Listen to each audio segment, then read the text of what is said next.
Călătoria de azi se rezumă la liniște și împlinire. La genul acela de frumusețe, accesibilă oricui, știe să respecte măreția muntelui. Căci pe munte nu contează doar să ajungi, ci ceea ce lași în urmă, în cazul de față, ceea ce nu lași. Ne batem joc de păduri. Am o problemă cu ATV-urile pentru că distrug. Solul în aceste locuri nu o să mai fie niciodată cum a fost înainte. Nu uita că după tine mai vin și alții, iar așa cum respecti tu natura, așa o să te respecte și ea pe tine. A trecut ceva de când nu am mai făcut un traseu cu plecarea din Sinaia. Cred că am peste un an. Și cum între timp mi-am dat seama că am o porțiune din creasta Baiului nefăcută, și anume porțiunea dintre Piscul Câinelui și Posada, am zis că asta e momentul potrivit să-l fac. Este o vreme foarte bună astăzi afară, o vreme de ianuarie, fără zăpadă din păcate. Ce să-i faci? Asta este de acum. Însă, din fericire, am văzut că o să ningă următoarele zile și probabil că în curând o să avem și episoade de iarnă cu mai multă zăpadă pe acest canal.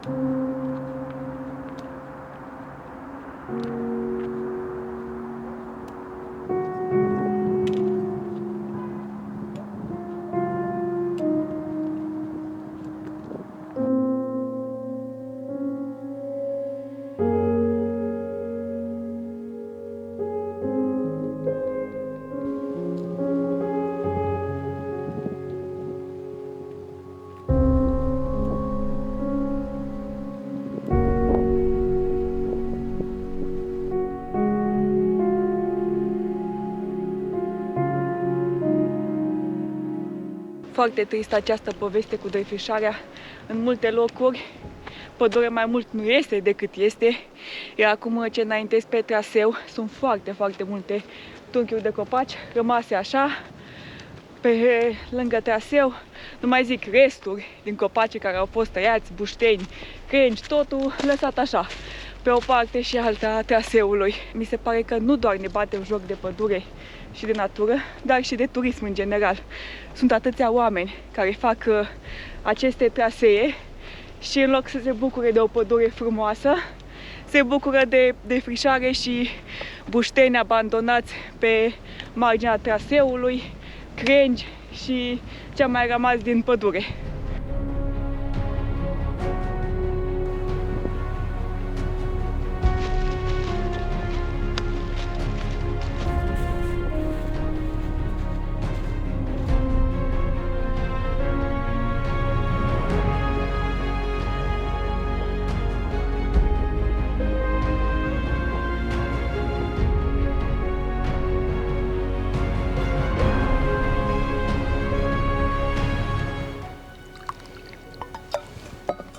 Am ajuns acum și la primul punct de belvedere, chiar la ieșirea din pădure. Data trecută, când am fost pe aici, nici n-am observat băncuțele astea așa din bușteni puse aici și măsuțele acestea. Sunt foarte așa drăguțe, chiar pot să admira așa priveliștea în voie spre restul crestei munților Baiului, spre munții Bucegi. Momentan este destul de frumos afară, chiar este cald așa și foarte plăcut. Se simte așa un pic vântul aici în apropierea crestei. Cred că vă amintiți data trecută când am fost pe Piscul Câinelui. Data trecută am coborât când am făcut o parte din creasta munților Baiului.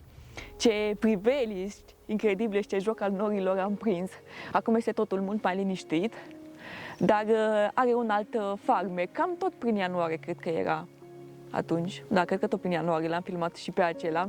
Acum abia aștept să urc sus înspre Piscul Câinelui și să mai văd așa priveliștea aceea superbă spre Bucegi. De data asta este și foarte puțină zăpadă, data trecută era un picuț mai multă, nu ceva extraordinar, dar totuși era un picuț mai multă. A ieșit și soarele, ceea ce este curios, pentru că nu mă așteptam. La prognoză a anunțat toată ziua că o să fie norat și chiar mă gândeam, băi, dacă o să fie norat, o să fie plafon din acela nor jos și o să vă priveliștea. Dar văd că sunt nori din aceștia stratus un pic mai înalți, deci priveliștea se vede foarte bine.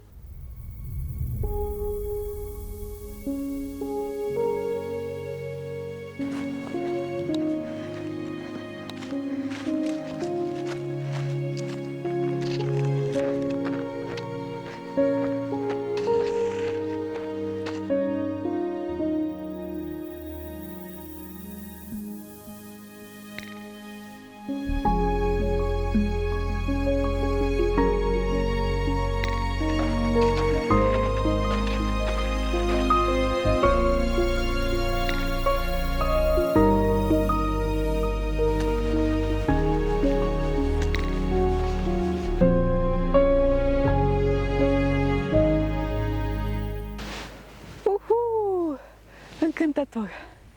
Cât de frumos se vede! Bine, cred că de fiecare dată rămân uimită de priveliștea asta din munții Baiului. De fiecare dată vin aici.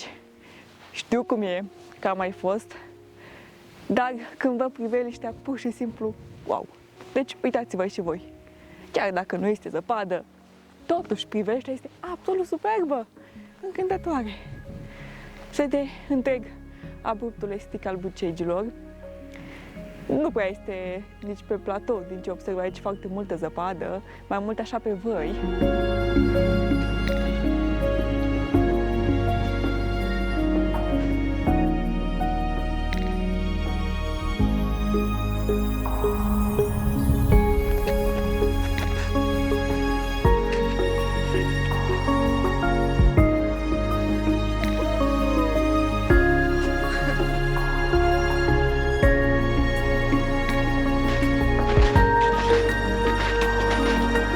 Din acest punct al traseului intru în necunoscut. Mai exact am ajuns acum pe vârful Piscul Câinelui, unde a început să deschidă și priveliștea mult mai mult decât până acum. Se văd în întregime munții Ciucaș în depărtare, culmea Pratovcea Ciucaș și Câmpșoarele Zăganu. Data trecută când am fost pe aici nu am văzut, nu se vedea tocmai până spre munții Ciucaș.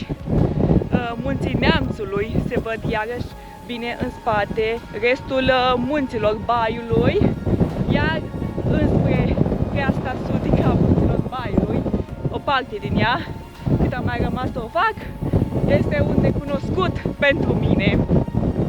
Dar rămâne să aflăm împreună cum este acest traseu.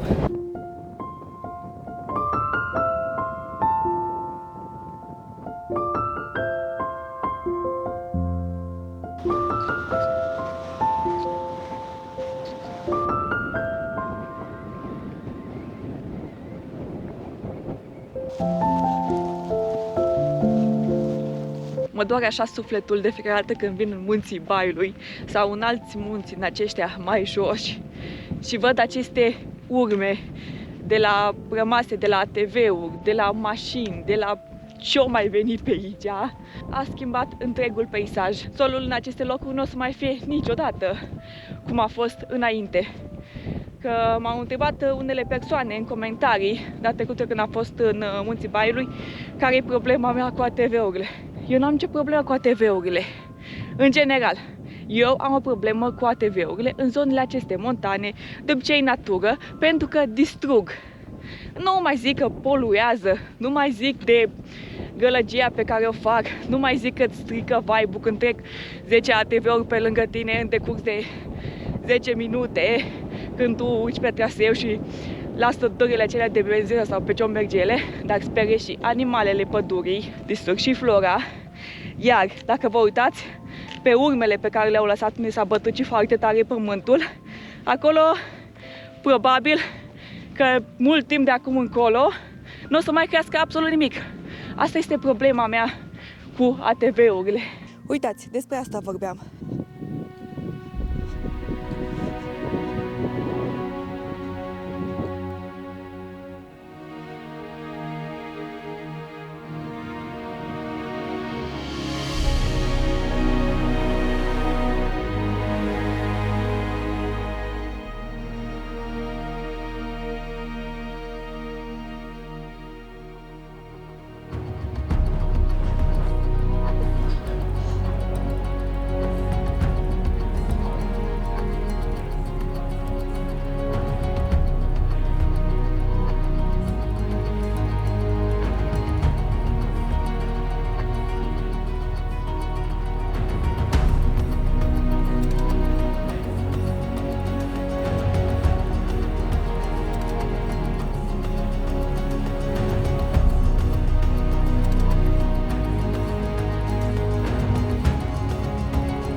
Șaumierlelor, locul unde pădurea era superbă. Atâtea nuanțe de verde, galben, maro, terapie pură și liniște absolută. Doar sunetele naturii.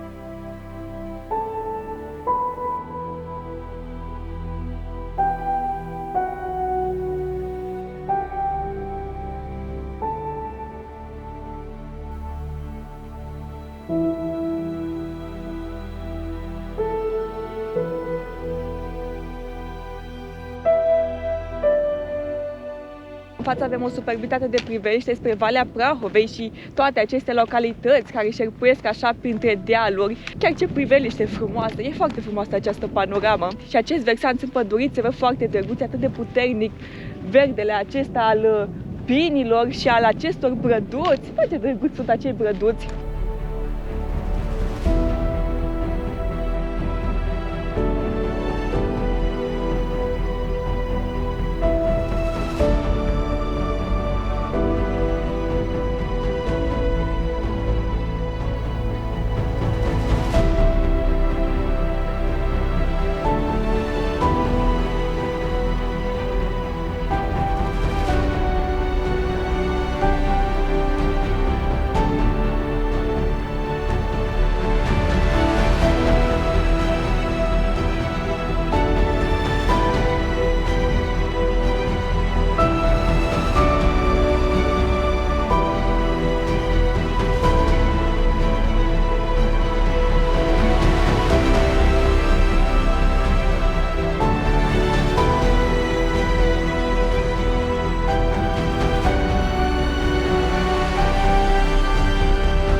A fost o zi atât de interesantă, așa ca să zic.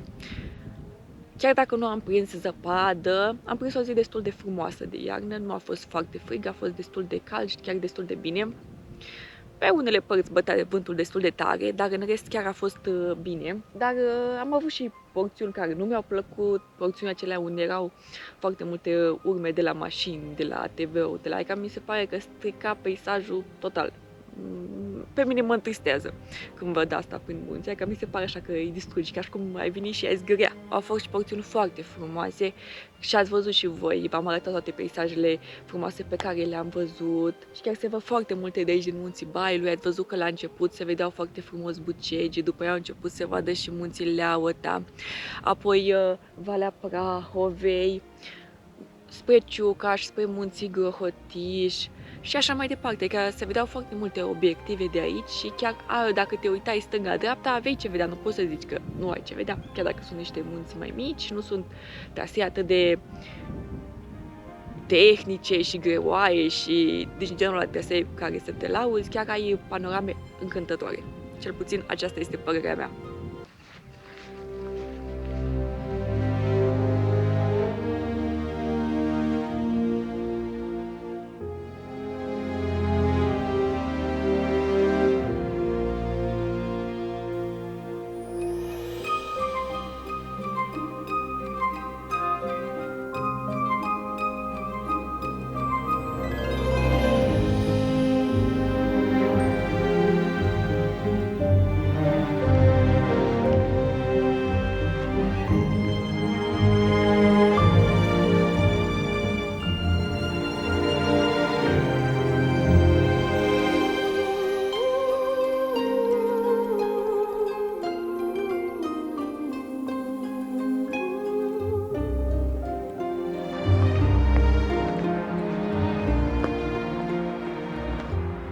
Am ajuns la Muzeul Cinestetic Posada, iar aici se termină traseul pentru mine pe ziua de astăzi. A fost un traseu destul de lung, undeva la 18 km, cred, poate chiar 19. Mie mi-a luat undeva la 8 ore și un pic să-l fac. Bine, cu pauze, cu filmat, cu pozat, cu una cu alta. este un traseu care mie mi-a plăcut mult.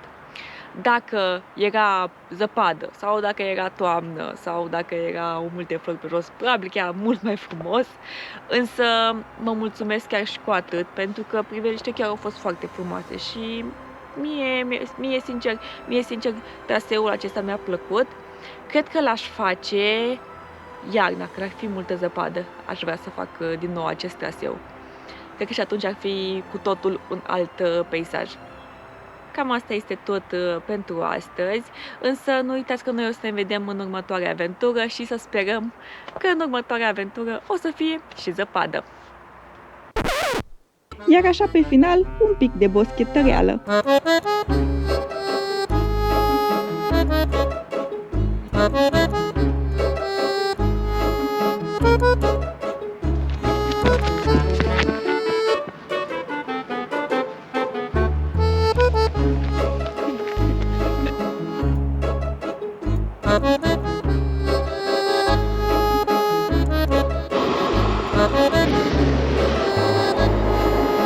Thank you.